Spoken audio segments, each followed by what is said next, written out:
ಹೇ, ಏನೋ ಇದು dead body ತರ ಬರ್ತಾ ಇದೆಯಾ? ಏನಾದ್ರೂ ಆಕ್ಸಿಡೆಂಟ್ ಆಯ್ತಾ? ಆಕ್ಸಿಡೆಂಟ್ ಅಲ್ಲ ಗುರು, ಚೋಲಿ ಕೆ ಪೀಚೆ ಮಹಿಮೆ. ಚೋಲಿ ಕೆ ಪೀಚೆ? ಗುರು, ನಿನ್ನೆ ನಾನು ನನ್ನ ಹೆಂಡತಿ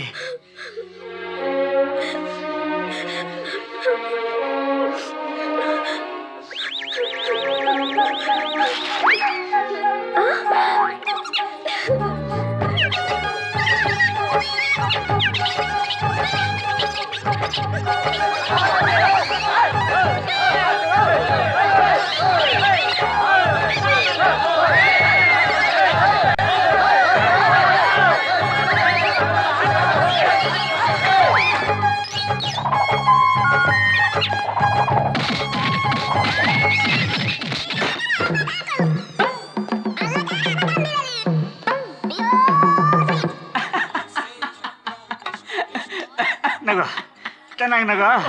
ನಿನಗೆ ನಗು, ನನಗೆ ಪ್ರಾಣ ಸಂಕಟ. ಅಮ್ಮ, ಆ ಚೋಲಿಕೆ ಬೀಚ ಎಲ್ಲಿಂದ ಬಂತು? ಅಯ್ಯೋ, ಅದು ಎಲ್ಲಿಂದ ಯಾವಾಗ ಎಲ್ಲೆಲ್ಲಿ ಬರುತ್ತೆ ಅಂತಾನೆ ಅರ್ಥ ಆಗ್ತಿಲ್ಲ ಕಣೋ. ಇದಕ್ಕಿದಂಗೆ ಬರುತ್ತೆ, ಇವಳು ಡ್ಯಾನ್ಸ್ ಮಾಡ್ತಾಳೆ, ನನಗೆ ಧರ್ಮ ಡೇಟ್ ಬಿಡುತ್ತೆ. ಮ್ಯೂಸಿಕ್ಕು ಡ್ಯಾನ್ಸು ಸೇರಿದ್ರೆ ಸಂಸಾರ ಶಂಕರಾಭರಣಂ ಫಿಲಮ್ ಥರ ಆಗುತ್ತೆ ಅನ್ಕೊಂಡೆ. ಆದರೆ AK-47 ಫಿಲಮ್ ಥರ ಆಗೋಯ್ತು ಕಣೋ. ಹೇ, ನೋ ನೋ, ಕಾಲಲ್ಲಿ ಸಾಕು. ನಮಸ್ಕಾರ, ನಾನು ಬರ್ತೀನಿ. ಓಕೆ, ಬಾಯ್ ಬಾಯ್.